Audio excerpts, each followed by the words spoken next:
Hey, it's Zim, and today we're taking a look at Tavern of Gods, and I picked up this game in early access. Still is in early access, but it's about to come out pretty soon here. And I picked it up a while ago, probably about last year.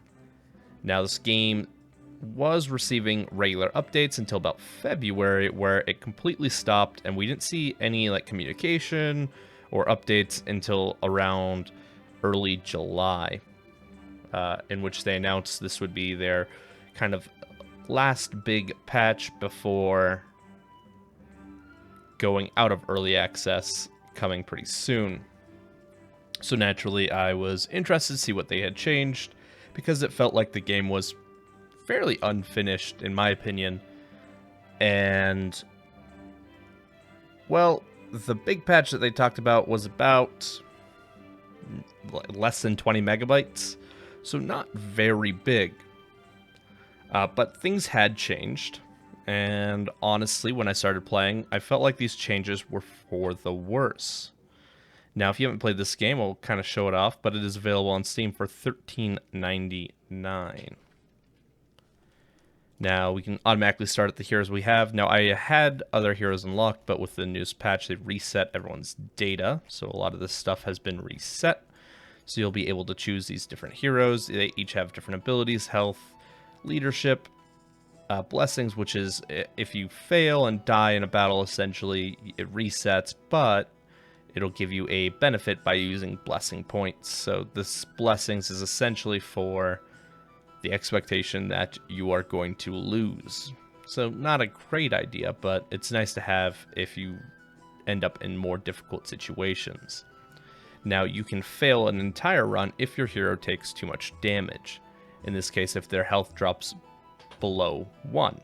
Now, you'll notice all these starting heroes have hero's life will not drop below 1. That means you cannot fail your run ever. So, there is not much of a interesting design there. There's no real chance to fail unless you choose one of these other alternate versions of them in which they have a lot more health, but will be able to die and fail a run if you keep losing. Now, you'll also note collections. You start with, this is new, you'll start with some of these. These are what are the armor sets and items available. I'm not a big fan of this. I feel like it just makes it more grindy than it needs to be. And obviously, they're unlocked through gems. Gems are a in-game currency you gain through completing runs, essentially. Followers. Followers are things you unlock throughout the game. Obviously, I have a decent amount of them, but you'll start with a smaller amount of them, and then active skills based on their level. Now, you also used to get bonus traits.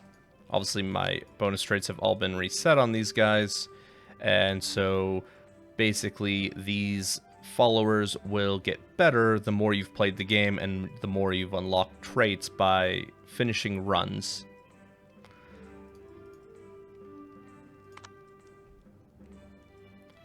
Then you have your basic menu, save and exit game, credits, game settings. Game settings are nothing to write home about. I mean, this is all you have. Full screen, window, what resolution, and then audio is very basic as well. And then you have the world map. Now, the world map is where you start your runs, so this is where you choose your hero.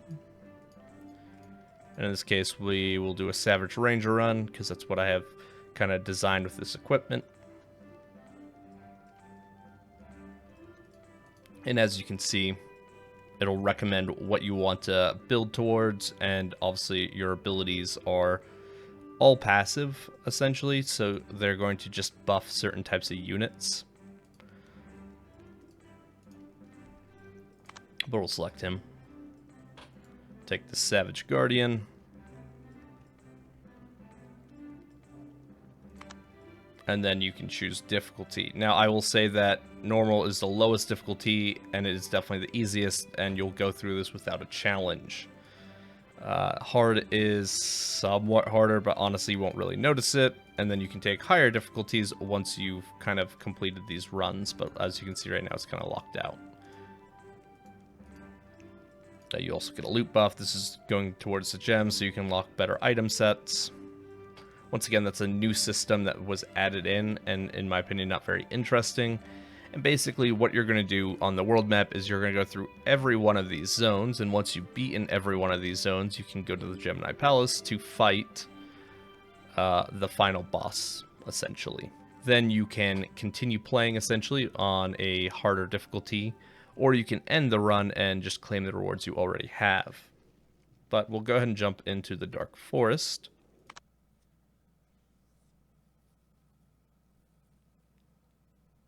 And here we are. You start with a currency exchange. This is only for the beginning of each run. So you can buy bonus currencies if you feel like you're going to need them, like health or gold. Gold allows you to do a lot of things. Gold is very useful. And you can use those gems. But also remember, those gems unlock in-game item sets. So you tend to want to save those for that, and you're not going to want to spend it on things like this, where oftentimes they're just not that useful. But we're going to go ahead and show off a fight. Now, this is one of the changes too. It used to show you, based on the enemy you were fighting, what types of unit rewards you were going to be able to get. So if I fought, let's say, this Dark Amazon, it might have a higher chance to give me demons and summoners, even though that's what this type is. However, that seems to have gone away, and it seems like the rewards for followers that you can find are randomized. So a lot of the choices are now just based on the enemy compositions. Obviously, that's not going to matter early in the game, where it's just one or two of them, but later on, when there's like 6 or 7 of them versus 6 or 7 of your guys, you're going to care about the enemy comps, which it's kind of a good and a bad, because you want to really hunt down the types you want early on, but you don't want it to dictate what you're trying to fight against. I don't know if I like it or not. I think I prefer the old system where it just told you what rewards you were fighting for. But we'll go against this Brutal Bear. And once you start the fight, it's just an auto battler. You have no influence on how your units are going to fight, other than the initial setup. You also notice QWE is locked. These are spells that I will unlock, which will allow me to influence some things on the battlefield, but ultimately not everything. You'll also notice at the bottom right, I can speed up these battles, and you're definitely going to want to do that, especially if you know you're going to win, because some of these battles can drag on. You'll get these fireworks once you've completed every battle. I wish I could turn them off. They're really just kind of annoying, not something that I want to see. And then after that, you'll get rewards. Now, for the first time, it'll give us just a unit, but some battles will also give us either spell books, which will unlock those spells, or gear. Gear goes on individual creatures that you have. And as you can see, I want Savage or Guardian right now, and didn't really get anything. So, of course, we can refresh if we want. So we're going to go ahead and do that. There we go, Savage Guardian. So we already have this guy, just like in any auto battler game. If you collect so many of them, they level up instead, so I wouldn't have 2 Savage Guardians out. They would just go towards their upgrade. But we'll buy this guy, and why not, we'll buy that. You'll see the cost is 1 gold to refresh. That cost will slowly go up. You'll also note that all units have a cost in the upper right hand corner with the helmet. Now, obviously, I can't afford to have both these guys out here, because that would cost me 14 points, as we can see here. But we can spend gold to also upgrade our leadership. That's something you're going to want to do, so you can just have more guys out, because obviously the enemies are going to start putting out more guys as well, and you're going to want to keep pace. You can see the follower gear here, and as you can see right away, to level up to the next level, I'm going to need 2 of these Ancient Aegis. I already bought 1, so 1 more will upgrade them. So maybe we'll see another one.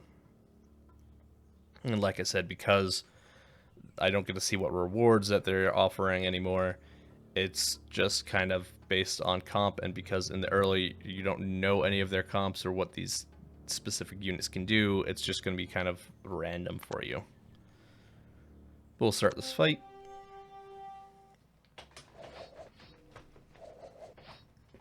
we're going to actually speed it up here.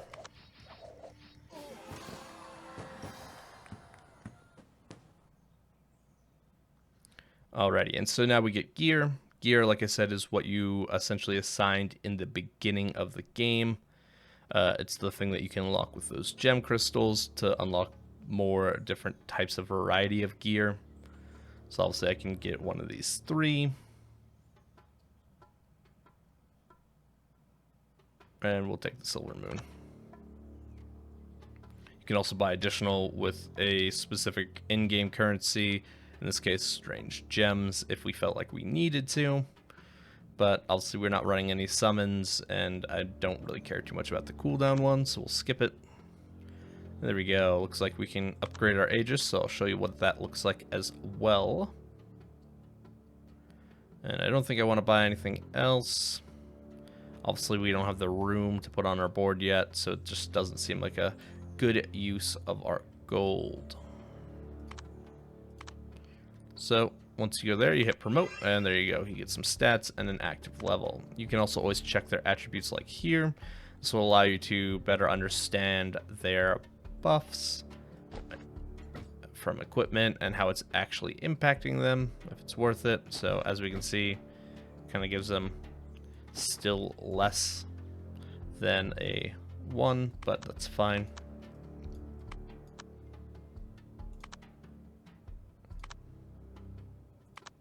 And then we can continue on our way. And as you've noticed now, there are now double enemies.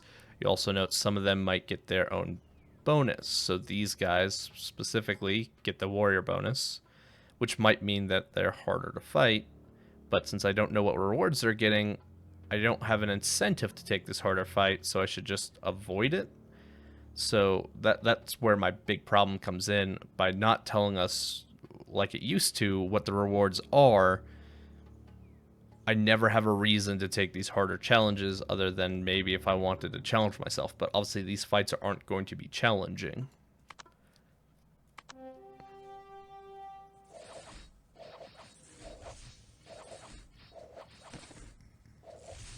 So we'll just blast through this combat here.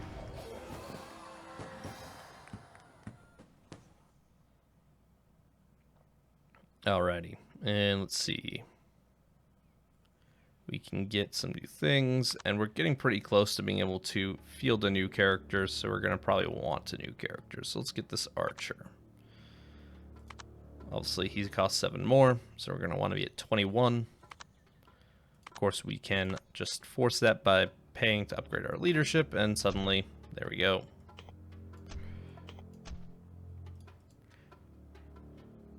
Once again, choose enemies, and we'll just choose this one.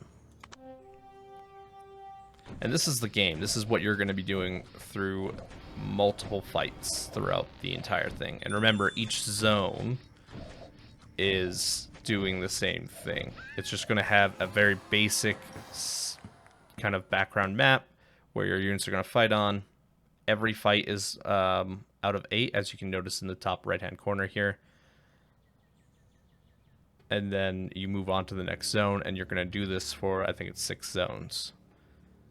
And honestly, that's where I feel like the game is just missing or lacking content, is that, like, yeah, you can do some cool or fun builds on, like, trying to get, like, extreme crit or extreme leech or what have you.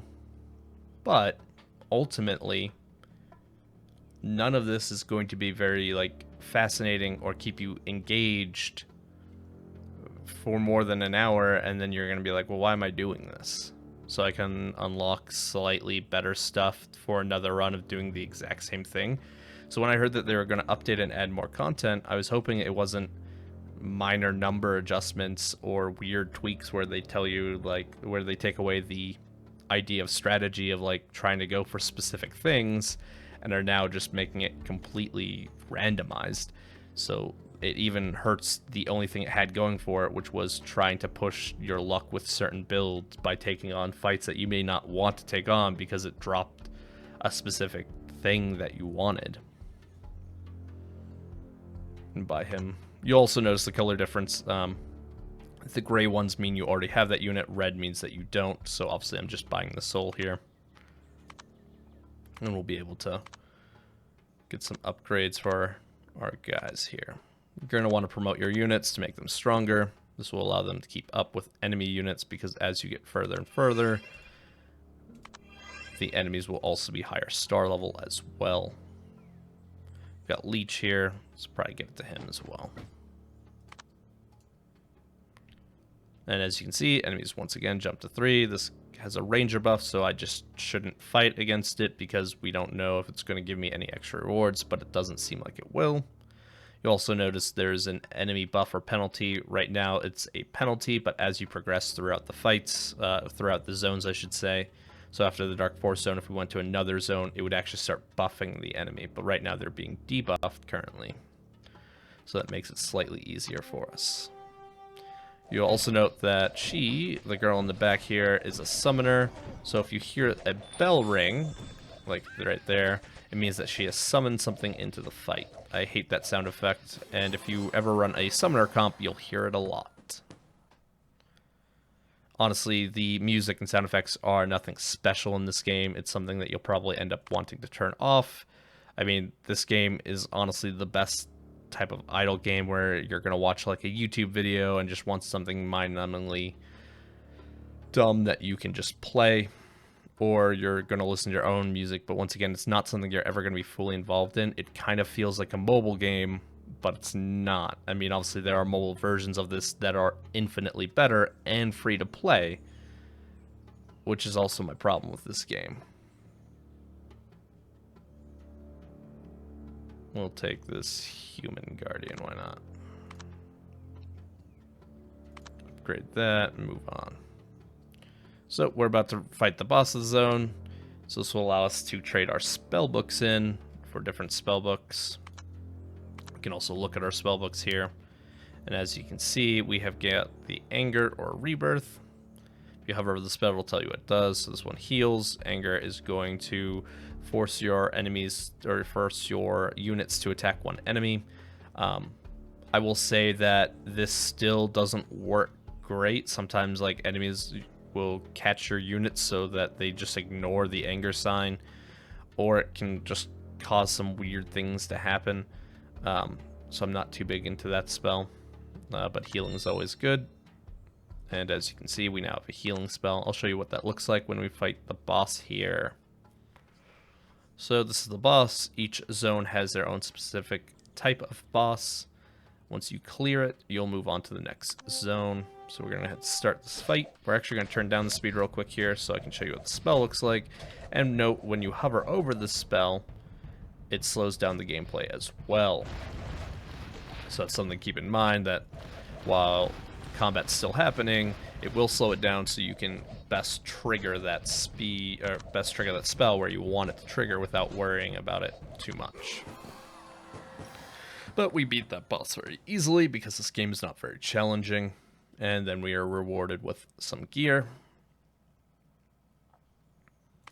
We'll take that one. Can upgrade.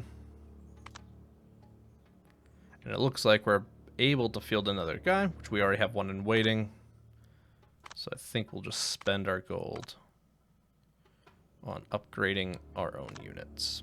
So we can put them into the field now. And we can put some gear on them. So as you'll note, those who are already 2 stars requires 4 souls before they can upgrade again. And then once again, that would increase to get them past the 3-star mark. Then you click and you are able to complete the next zone that you want to complete. It doesn't matter which order they are done in, they all scale based on where you are in zones completed, kind of up here. And eventually you'll make it to the Gemini Palace, which I said is kind of the final boss, and then it will either allow you to continue but restart everything, or you can end that run and gain rewards. Of course, right now we could also just end the run, and we would get rewards as well. So we're going to go ahead and do that. Gives us a little thing of what's going to happen. And basically it's telling us, since we haven't defeated any of the Gemini Palace stuff, we're not going to get anything as a bonus. So in this case, we just get 42 gems, and that's the game. So right now, Tavern of Gods is in early access, but based on their own communications, they say it's going to come out very soon, and that they've already pushed out their major content patch of what they want this game to look like, and so the only thing we'll probably see is a couple more bug fixes before it hits officially. So, currently, in early access, I do not recommend Tavern of Gods, and I'm guessing that's going to be the same thing for when the game officially comes out. Even at $13.99, I feel like that's a steep price compared to its very many competitors, which do more with the genre, have better designs, and are free to play for the most part. Anyways, guys, that's going to be all for me today. Let me know in the comments below what you thought about Tavern of Gods. Have you checked it out before? Or is there a auto battler you prefer to play instead? Hit that subscribe button if you haven't already. It really helps me out. And I'll talk to you guys later.